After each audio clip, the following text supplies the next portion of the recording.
बिस्मिल्लाहिर्रहमानिर्रहीम। अस्सलाम वालेकुम नाज़रीन, आप YouTube चैनल देख रहे हैं। मैं इमरान खान हूँ। एक बड़ी ख़बर है और वो ख़बर ये है कि ख़बर तो अभी इतनी नई नहीं है, लेकिन उसमें जान बहुत है और ये सवाल बहुत ज़्यादा उठाया जा रहा है। ऐमन ज़वाहिरी, ये अलकायदा का सरबराह, इसको कत्ल किया गया है अफ़गानिस्तान में एक ड्रोन हमले के नतीजे में। यहाँ बहुत सारे सवालात उठ रहे हैं। शीरी मज़ारी ने सवालात उठाए हैं, मैंने भी ये सवाल पूछा है, बेशुमार लोग सोशल मीडिया पे पूछ रहे हैं और ये जानना चाहते हैं कि ये ड्रोन हमला कैसे हुआ, कहाँ से हुआ, किस तरीके से हुआ। अब इसके साथ बहुत सारी चीज़ों को जोड़कर देखा जा रहा है। बहुत सारी अफवाहें हैं जो गर्दिश कर रही हैं, वो भी आपके सामने रखूंगा। लेकिन पहले ज़रा थोड़ा सा इसका बैकग्राउंड आप देख लें कि 9/11 के बाद अमेरिका के पास पाकिस्तान में और अफ़गानिस्तान में फ़ौजी अड्डे मौजूद थे। यानी 9/11 के बाद उन्होंने पहले पाकिस्तान में अड्डे बनाए, जिनमें जनरल रिटायर परवेज़ मुशर्रफ ने उनकी मदद की, और फिर पाकिस्तान में अड्डों से वो अफ़गानिस्तान के ऊपर अटैक करते रहे। उसके बाद अफ़गानिस्तान में उनको बहुत सारे अड्डे मिल गए। जब अफ़गानिस्तान में अमेरिका को बहुत सारे अड्डे मिल गए तो फिर वो वहाँ के अड्डों से पाकिस्तान के ऊपर ड्रोन हमले करते रहे और लगातार ये ड्रोन हमले पाकिस्तान पे होते रहे। गुज़िश्ता परवेज़ मुशर्रफ के दौर में और उसके बाद के 2 अदवार के अंदर पाकिस्तान के अंदर अमरीकी अड्डे ऑपरेशनल रहे हैं, लेकिन उसके बाद कुछ पाकिस्तान और अमेरिका के हालात ख़राब हुए तो आहिस्ता आहिस्ता अमेरिका ने पाकिस्तान से अपने ऑपरेशंस बंद करना शुरू कर दिए। इनमें एक वजह यह है कि पाकिस्तानी फ़ौजियों के ऊपर एक बहुत बड़ा हमला अमेरिकन ने कर दिया था जब पाकिस्तान ने नेटो सप्लाई भी बंद कर दी थी, और तब हालात पाकिस्तान और अमेरिका के बड़ी निचली सतह पर चले गए थे। वैसे भी अफ़गानिस्तान में उस वक्त अमरीकी अड्डों की भरमार थी, वहाँ पे उनको इंडियन सपोर्ट मौजूद थी, अफ़गानिस्तान के अंदर बहुत सपोर्ट मौजूद थी, और अमेरिकन खुद नेटो फ़ौज के साथ वहाँ बैठा हुआ था, उसके अड्डे थे। तो उनको फिर पाकिस्तान के अड्डों की वो ज़रूरत नहीं रही जो उन्हें पहले हुआ करती थी, बल्कि वो अफ़गानिस्तान के अड्डों को आज़ादाना तौर पे पाकिस्तान के अंदर ड्रोन हमलों के लिए इस्तेमाल करता रहा है। इमरान खान का दौरे हुकूमत आने से पहले पाकिस्तान के ऊपर लगभग कोई 400 ड्रोन हमले हुए हैं, जो जरदारी और नवाज शरीफ के दौर में भी जारी रहे हैं। इन अदवार में होने वाले हमलों के खिलाफ इमरान खान साहब का एक ख़ास ओपिनियन था। फिर एक और चीज़ पे आप गौर करें, जब पाकिस्तान की फ़ौज ने दहशतगर्दों के खिलाफ ऑपरेशन को तेज़ किया तो अमरीकी ड्रोन हमलों की शिद्दत में आहिस्ता आहिस्ता कमी आना शुरू हुई। यानी अमरीका और पाकिस्तान की लड़ाई जब यकसू होना शुरू हो गई, जब पाकिस्तान भी उस लड़ाई में पूरी तरह से कूद पड़ा, तो फिर अमेरिकन के जो ड्रोन हमले हैं उनकी शिद्दत में कमी आना शुरू हो गई थी। ख़ासतौर पे इमरान खान साहब के दौर में एक भी ड्रोन हमला नहीं हुआ, क्योंकि इमरान खान साहब का मौक़िफ़ इस मामले पर उतना सख्त गिर था कि अमेरिका कोई रिस्क नहीं ले सकता था। अब हाल ही में अलकायदा का जो चीफ़ है ऐमन ज़वाहिरी, उनको काबुल के एक घर के अंदर, एक गुंजान इलाका है काबुल का, वहाँ एक सेफ़ हाउस था, वहाँ पे ऐमन ज़वाहिरी को एक ड्रोन हमले में कत्ल कर दिया गया है। कैसे किया गया? ऐमन ज़वाहिरी के बारे में ये रिपोर्ट मौजूद थी कि उनके ताल्लुकात कुछ अफ़गान गवर्नमेंट में मौजूद लोगों के साथ भी हैं। ये रिपोर्टें अमेरिकन मीडिया से आ रही हैं। इनकी सदाकत के ऊपर आप कह सकते हैं कि इसमें कुछ चीज़ें सच भी हो सकती हैं, कुछ के बारे में आप शक का इजहार भी कर सकते हैं। तालिबान का सोचना इससे बिल्कुल मुख्तलिफ है, लेकिन तालिबान की और अलकायदा की भी एक लड़ाई चलती रही है। ISIS और तालिबान के दरमियान भी लड़ाई चलती रही है, तो मुख्तलिफ ग्रुप्स के साथ तालिबान की एक लड़ाई जारी है, और अलकायदा को तालिबान वैसे ओन नहीं करते। लेकिन इस बारे में जो अमेरिकन मीडिया और अमेरिकन सोर्सेज बताते हैं वो ये बताते हैं कि ऐमन ज़वाहिरी जो हैं ये लिंक में थे अफ़गान हुकूमत के कुछ लोगों के साथ, और ये काबुल के एक बेहतर इलाके में, और यहाँ करीबी काबुल के इस इलाके के अंदर 2 एम्बेसीज भी हैं, ईरान की भी और तुर्की की भी, ज़्यादा दूर नहीं है, या करीबी है। तो वहाँ जो घर मौजूद है, उस घर की बालकोनी में ऐमन ज़वाहिरी साहब बैठे हुए थे, और ऐमन ज़वाहिरी के बारे में चंद दिन पहले जो बाइडन को इतला दी गई थी कि वो इस वक्त बाहर आकर बालकोनी के अंदर टाइम गुजारता है।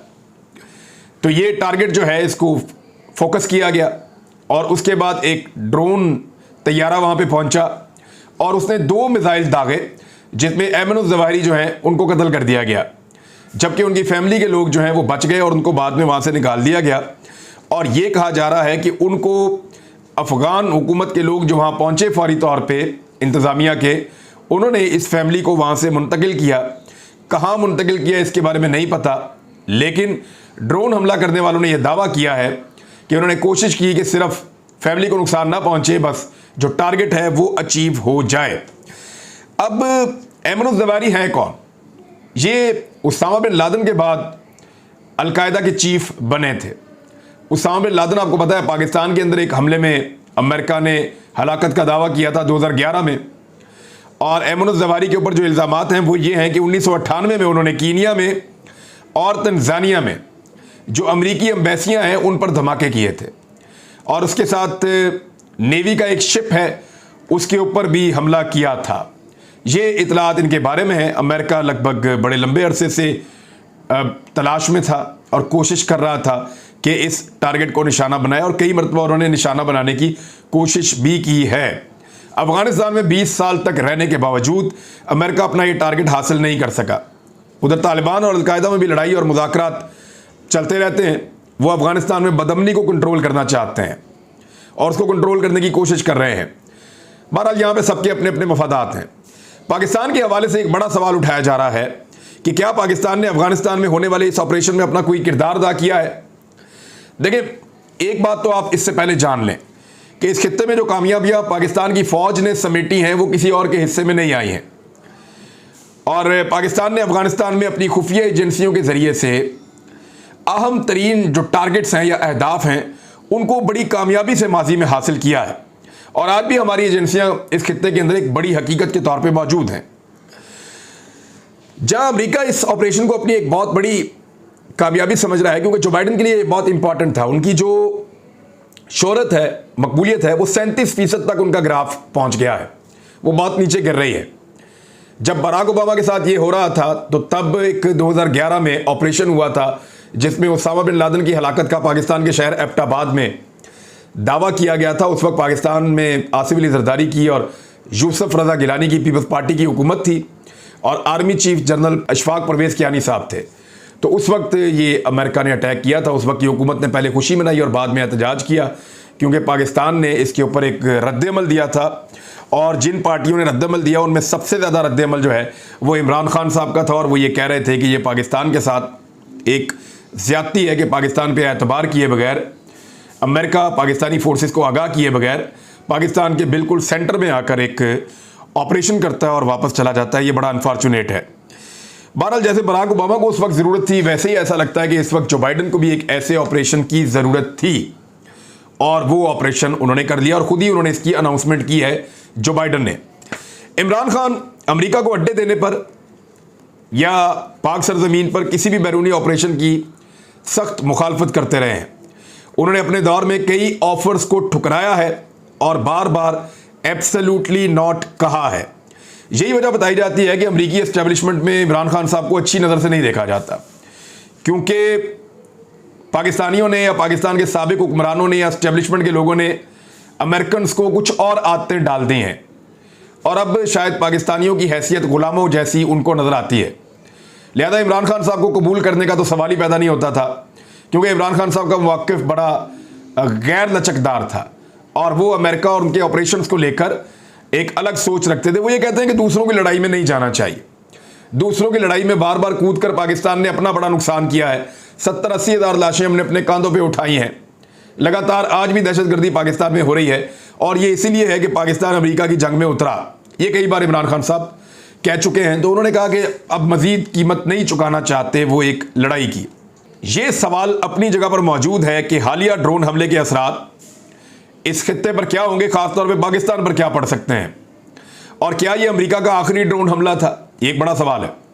लेकिन अमेरिका ने ऐसा कोई तासुर नहीं दिया, क्योंकि लगता तो ऐसा है कि अमेरिकी इंतजामिया दहशतगर्दी के नाम के ऊपर जो लड़ाई है उसे जारी रखने का आज़म किए हुए है, और वो इस लड़ाई को रोकने पर तैयार नहीं है, जिस तरह उन्होंने ये अनाउंसमेंट की है। इस वक्त एक बड़ा सवाल यह है कि हालिया ड्रोन हमला पाकिस्तानी सरजमीन से या पाकिस्तानी एयर स्पेस को इस्तेमाल करते हुए हुआ या नहीं हुआ। यह सवाल जो है वो शरीफ मज़ारी साहबा ने भी उठाया है, और उन्होंने ये भी कहा है कि इस सवाल का जवाब आना चाहिए, क्योंकि ईरान तो अपनी सरजमीन या अपनी फ़िज़ाई हदूद नहीं दे रहा, और पाकिस्तान में अड्डे मौजूद नहीं हैं। अगर मिडल ईस्ट से अमेरिकन ड्रोन उड़ता है तो पाकिस्तानी सरजमीन के अलावा दूसरा कोई ऑप्शन उनके पास मौजूद नहीं है कि पाकिस्तानी एयर स्पेस से वो जाए और जाकर ये अटैक करे। ये सवालात उठाए जा रहे हैं। दूसरी जानिब एक और चीज़ भी है।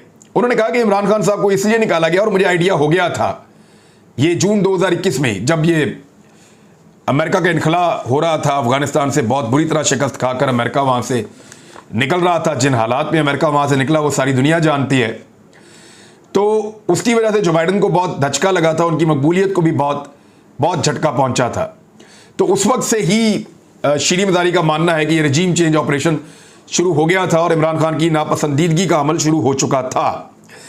अब एक जर्नलिस्ट हैं जिन्होंने 20 साल गुजारे अफगानिस्तान में, इनका नाम है लियन ओडोनेल।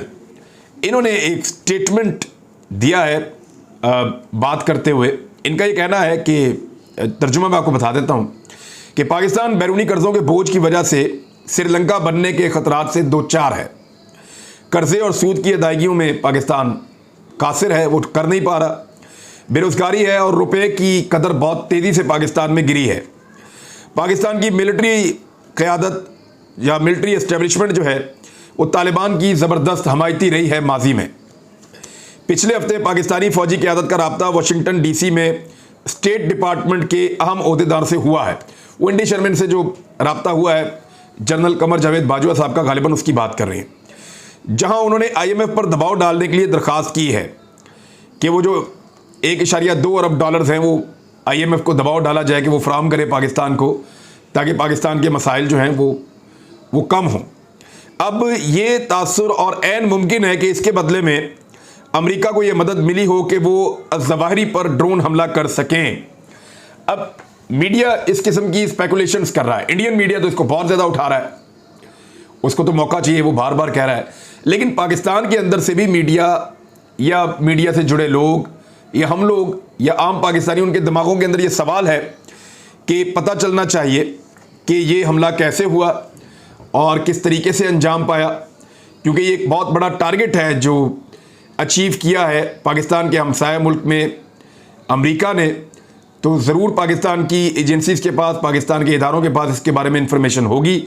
और अगर लोगों के दिमाग में ये सवाल है कि क्या पाकिस्तान ने अपनी सरजमीन या अपनी एयर स्पेस दी है, तो इसका जवाब पाकिस्तान के जो मुतअल्लिका इदारे हैं वो दे सकते हैं, वो इसके बारे में आगाह कर सकते हैं अगर वो इसको मुनासिब समझें तो। लेकिन लोग ये सवाल पूछ रहे हैं और इसको जोड़कर लोग देखना शुरू हो गए हैं। डॉलर की जो एकदम कीमत पाकिस्तान में नीचे आई है और ये बड़ी अच्छी बात है। देखें, अब हमें बतौर पाकिस्तानी बहुत खुशी होगी जब डॉलर 130 रुपये 135 रुपये का हो जाएगा, जैसा कि इस हुकूमत ने आने से पहले वादा किया था। लेकिन अभी भी वो 230 रुपये के आसपास कहीं पे रेट कर रहा है। लेकिन 8-10 रुपये उसकी कीमत कम हुई है, 8 से 10 रुपये के करीब। तो ये मज़ीद कम होनी चाहिए। लेकिन लोग इन सारी चीज़ों को जब जोड़ कर देखते हैं, इवन मैंने भी मजाक में एक ट्वीट किया था, बहुत सारे लोग और भी कर रहे हैं कि फॉरेन फंडिंग केस का फैसला अचानक आ जाना क्या इस खबर को दबाने के लिए तो नहीं था। तो इस किस्म की चीज़ें जो हैं वो भी अफवाहें गर्म हैं। मेरे ख्याल में इन सब अफवाहों के दम तोड़ने के लिए, जैसे माजी में पाकिस्तान की ISPR एक बड़ा मुस्तनद एक ज़रिया है, वो माजी में ये बताता रहा है कि जनाब ये पाकिस्तान ने किया और ये नहीं किया और इसके ऊपर हमारा ये मौक़िफ़ है। तो इस मामले के ऊपर भी वो एक क्लियर स्टेटमेंट जारी कर सकते हैं और उससे हर चीज़ क्लियर हो जाएगी। Thank you very much. अब तक के लिए इतना ही। अपना ख्याल रखिएगा, अपने इस चैनल का भी। अल्लाह हाफ़िज़।